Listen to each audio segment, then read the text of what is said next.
Hello everyone, Time to Grind here, and today I want to go over my top 10 favorite roguelikes and roguelites of 2023. And if you haven't seen my last video, I already went over my top 10 games of 2023, so if you haven't seen that video, check it out after this. But instead of going over my favorite games of the year from any genre, I want to hyper focus on roguelikes and roguelites. I cover a lot of different games on my channel, including indies, shooters, weird walking simulators, and sometimes some AAA games here and there, but the number one genre of game I cover on the channel and just, play the most are roguelikes and roguelites. And before we jump into my top 10 favorite roguelikes and roguelites of the year, I want to give some quick definitions so you don't get confused at kind of what I'm talking about. Everyone has a million definitions of what a true roguelike is, so this is what I and most other content creators mean when we call things roguelikes or roguelites. And so a roguelike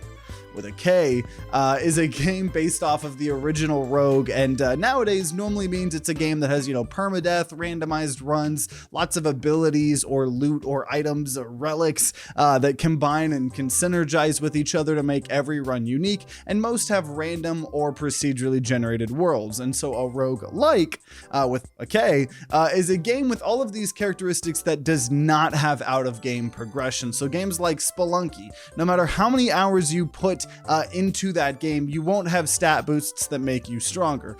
There's technically the shortcuts, but for true Spelunky fans, that's mostly for practice.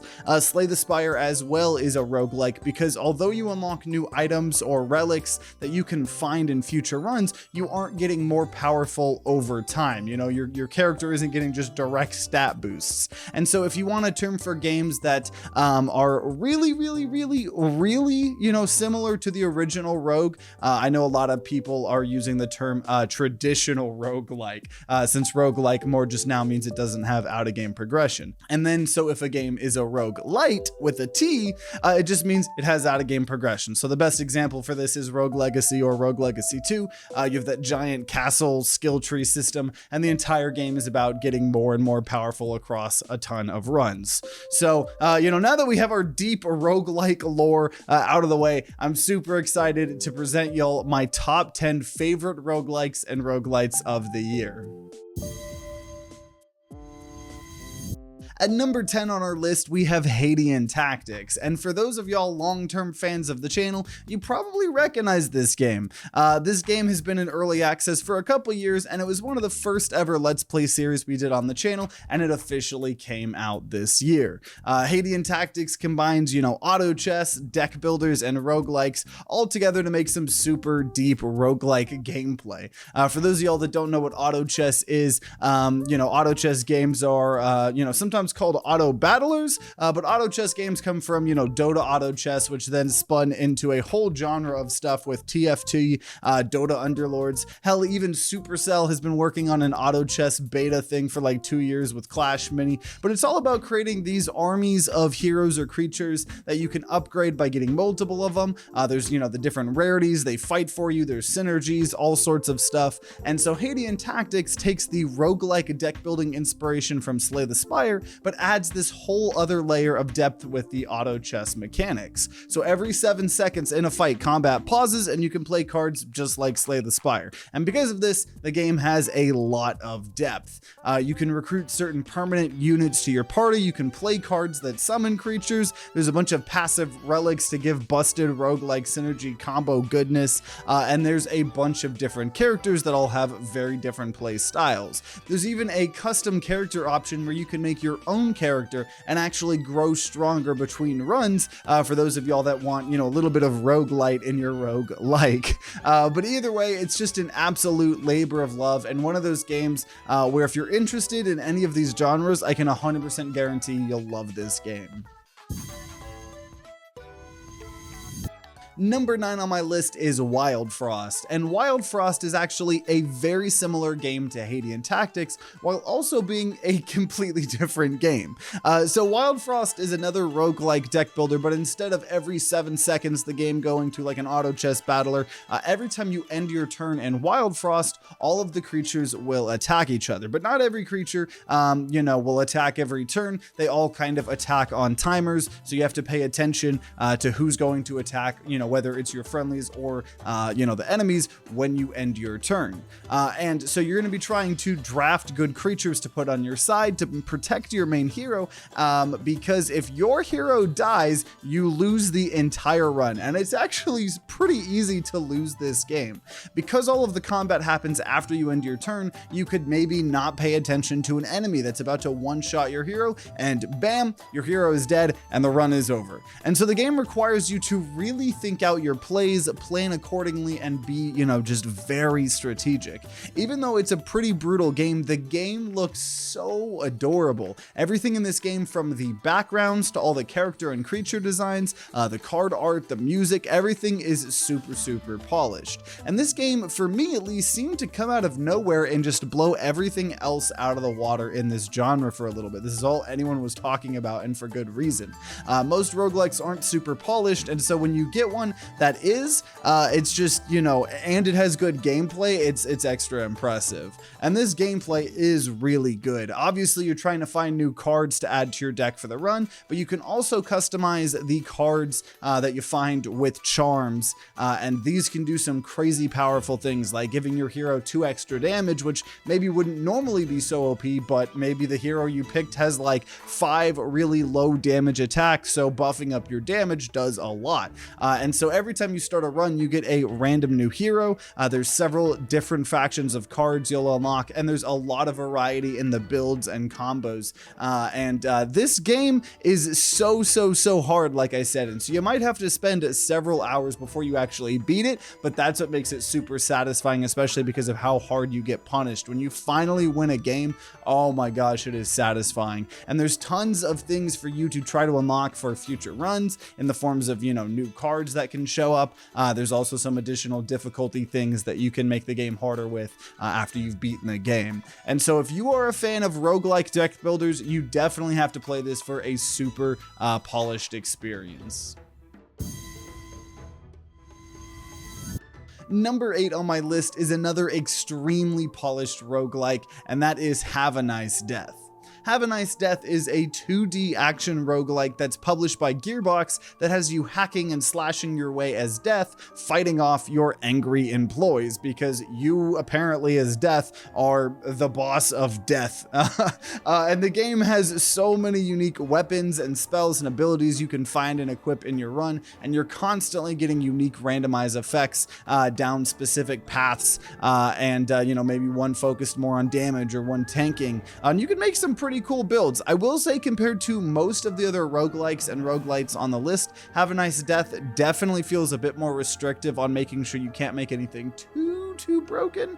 Don't get me wrong, you can definitely 100% get some powerful broken builds, and we've done videos on powerful broken builds, but the way some of the loot doesn't scale, and the way that it kind of has you go down these certain skill trees each run, and it'll sort of kind of start assigning you penalties to the perks you might want to pick up in the future, it definitely feels a bit more grounded and controlling in the power fantasy that you might want from a roguelike, but the game 100% makes up for it with the theme, the story, and dialogue, because you as Death, every time you lose a run, you're hopefully getting closer and closer to figuring out how to rein in your angry employees, and the whole time your assistants are trying to give you advice, and it's hilarious. The boss fights are all amazing, and if you want to go through the whole story over the course of multiple runs and try to get the true ending, you're gonna have to get pretty good. I'm not even gonna lie, it took me about 26 hours to get the true ending, and I think they did end up updating it where it's a little bit easier to get the true ending,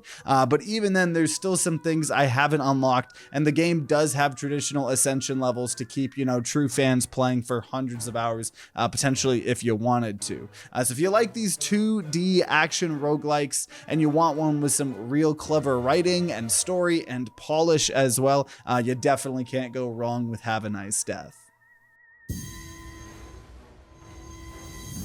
Next up for number 7 is Backpack Hero, and every now and then a brand new or super unique idea blows up in the roguelike genre, and Backpack Hero seemed to cause some other games about managing backpacks start to pop up, like the upcoming Backpack Battles. But Backpack Hero is all about diving deeper and deeper into a dungeon, but all the loot you find, like legendary swords, powerful shields, potions, and more, you have to manage in your backpack. And there's obviously a ton of things about placement and synergies. So if you have a certain armor piece, it might buff all surrounding armor, or you could find a super rare gem that buffs the damage of surrounding weapons and gives them fire damage. And so it's super satisfying because at any time you can try to rearrange your gear, and every combat you're finding tons of new loot. So you have to keep optimizing and optimizing your build, to make sure that you're getting the most amount of damage. And the game has an incredible amount of depth, especially some of the other characters, like a wizard character that deals with mana and conductivity of items.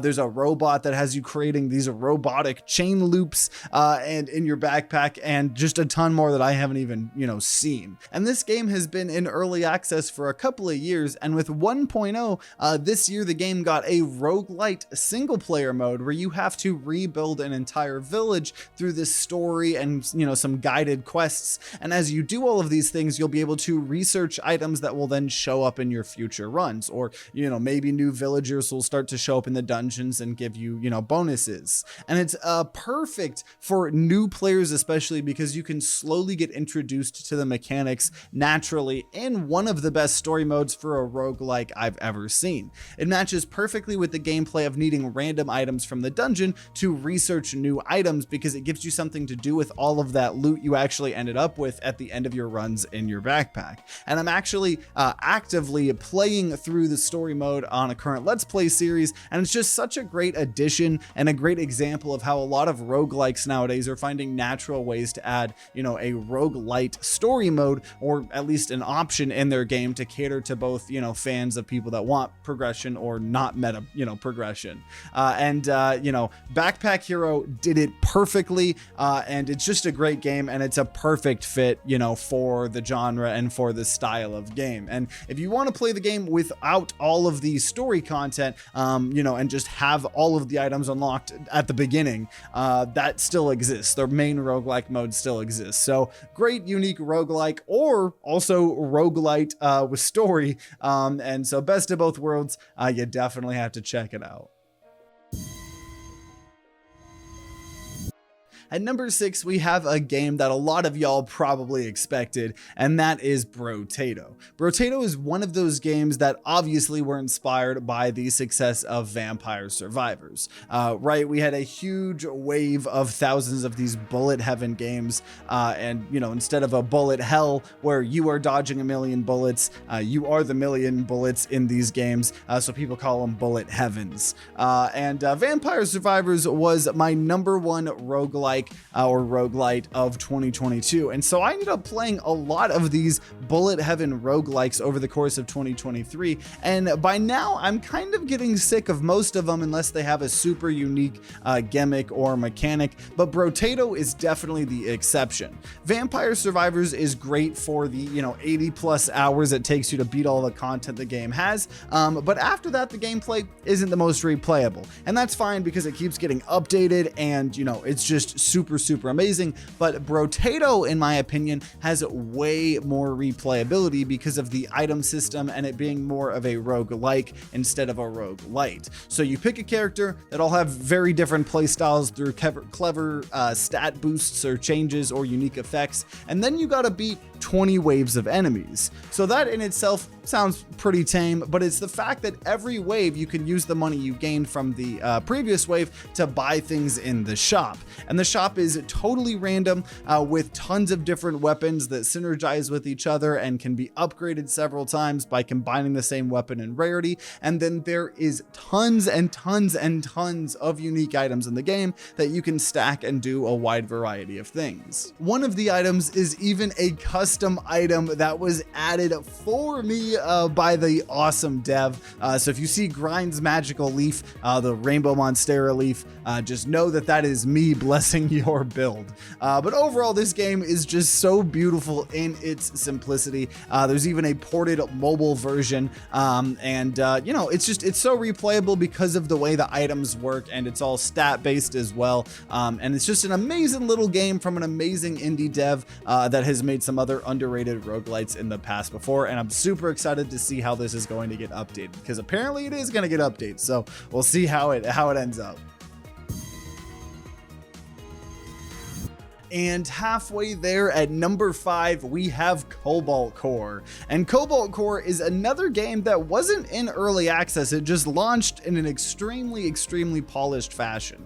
Cobalt Core is another roguelike deck builder, but this time you're controlling a spaceship battling other spaceships. So your cards might fire at opponents, or launch missiles, or give you movement to dodge attacks, or obviously other crazy roguelike shenanigans. And the other dope thing about this game is that every run you have to pick 3 different crewmates along with a unique ship. And so each crewmate has certain types of cards that can appear in the run, and your deck is a combination of all the cards you pick up in the run. And each crew member, along with having their own unique pools of cards, have their own unique relics in their relic pool, and so every run is a different synergy mashup, providing so many different types of combos and builds that you wouldn't even expect. Every single run I play in this game, I feel like I genuinely got one of the most OP or fun builds anyone could ever get in the game. It also has an amazing overarching story of why you might be looping over and over, and it incentivizes you to win the game over and over multiple times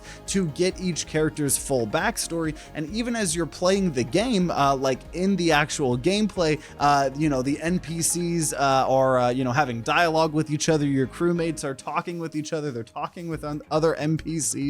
Just feels like a living, breathing world. And like everything I've said about the other really polished roguelikes on this list, it's awesome that it's polished, but Cobalt Core is also so high up on this list because of how much replayability the game has for the player between all the combinations of crewmates you could choose from, and it definitely incentivizes you to do that. I think the story to get all of the kind of like, you know, back stories of every character to get the full picture and maybe do a final ending probably will take over 20 plus runs. So I'm slowly working through that on the Let's Play series. And it also got a small update recently that added a bunch of content, more content than a lot of other big games get on their big updates.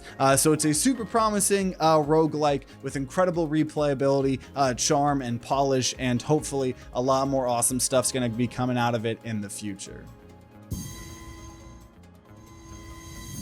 And now at number 4 on our list, we have Voidigo. And if you watched my top 10 games of the year list as well, you'll know that the next 4 games on this list also made it to my top 10 games of the year in general, meaning that these next 4 are extra good. But I'll try to go more into the roguelike mechanics of these games for this list, so it's not too boring for those of y'all that already saw the other video. But Voidigo is an amazing, absolutely insane action roguelike that came out this year, similar to games like Enter the Gungeon or Nuclear Throne, but it also has a super unique concept of fighting bosses while you clear the floors that the bosses take place on. And there's just so much content packed into this game, from you know, over the 100 absolutely insane weapons and items. It's also got some really dope out-of-game progression that unlocks new characters and things like pets for future runs, and like Have a Nice Death, there's a secret ending you can get if you get a bunch of the progression.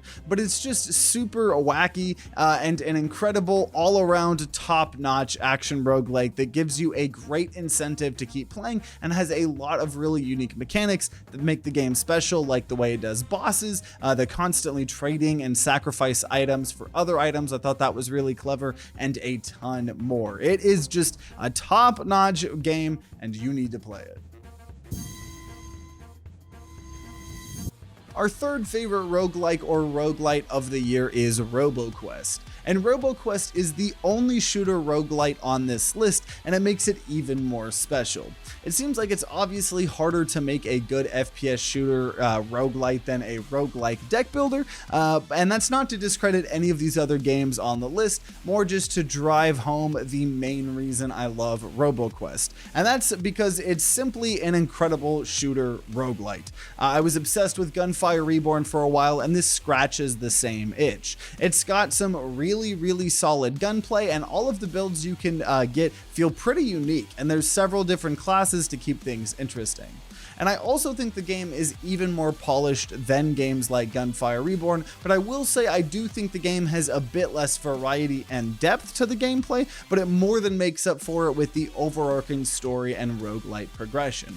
Gunfire Reborn just does mostly stat changes and stuff that are kind of boring in my opinion for out-of-game progression, but Roboquest ties progression in much more with the story and the secrets, and I also think the game is even more polished than games like Gunfire Reborn, but I will say I do think the game has a bit less variety and depth to the gameplay, but it more than makes up for it with the overarching story and roguelite progression. Gunfire Reborn just does mostly stat changes and stuff that are kind of boring in my opinion for the out-of-game progression, but Roboquest ties progression in much more with the story stuff and secrets you can find all throughout the different levels, and the progression feels much more natural and interesting. And so it's just been such a hype FPS roguelite to be playing that has some amazing gunplay, it's got some awesome story and secrets, got some cool synergies, it's super polished, and has really good roguelite meta progression like I mentioned.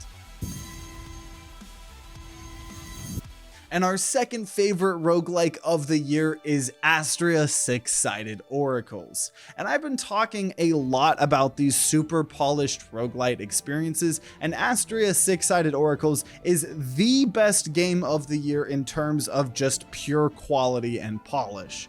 Astrea is a dice building roguelite, so instead of using cards like all of these other roguelites on this list, you use dice. An absolutely gorgeous dice, might I add. And that's the thing with this game. Every inch and ounce of this game is 10 out of 10 polished. All the art is just so pretty to look at. The music is so nice to listen to. And the game has 6 different characters that all play so different from each other. And there's so much replayability in terms of the ascension levels on each character. And every run feels very different from each other. So this year has been a great year with some super polished roguelikes and roguelites. You know, there's not much more beyond that to say with Astrea Six-Sided Oracles besides going way too nitty-gritty with how the game works, but it is just easily the most polished roguelike this year, along with having some super solid gameplay to back it up and super unique characters as well.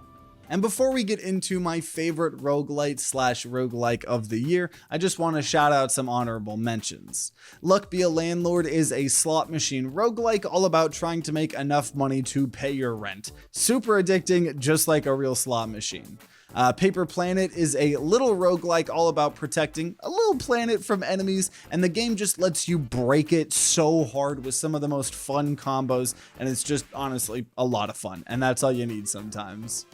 Tower Tactics Liberation is just straight up one of the best tower defense roguelites I've ever played, and it also has deck building mechanics as well, so pretty cool. And Brick Odyssey is a game that took inspiration from Peglin, but instead of a Peggle roguelike, it's a Brick Breaker roguelike, and it's a super underrated game, and it's actually getting a huge visual overhaul soon. And also, I have my Rainbow Monstera Leaf in that game as well. But now on to my number 1 favorite roguelike or roguelite of 2023. And my favorite roguelike / roguelite of the year is Beyond the Long Night. And out of every game on this list, this is the most underrated roguelite by far. It's not the most polished roguelike, it doesn't have the biggest budget or the most in-depth combat system, but this game made me feel more feelings than any other game in this video. Beyond the Long Night takes place in a whimsical underground world. As you start playing, you're introduced to some characters that tell you the lore of the world, being that every single night some storm comes and murders every single living thing in the cave system, and then everyone respawns, and the cycle continues over and over and over. And so as an explorer, you really want to know what is above the caves, and you also want to see if you can break free from the cycle. And so compared to all the other roguelikes on this list, the gameplay is a little bit more basic as you fly around with your balloon shooting enemies. There are roguelike power-ups you would expect, but they could definitely have a little bit more variety in this regard. But what makes this game special is this whole feeling that there's this secret to the world, and more than kind of, you see it surface level. And so you can try to kind of piece together this, secret and this story over the course of multiple runs. So as you talk to all the NPCs in the game, you start to hear their stories, and their stories progress on a, pretty to, understand menu. So you can go back and look at all the stories you might have forgotten. And every single character's dialogue is so well written.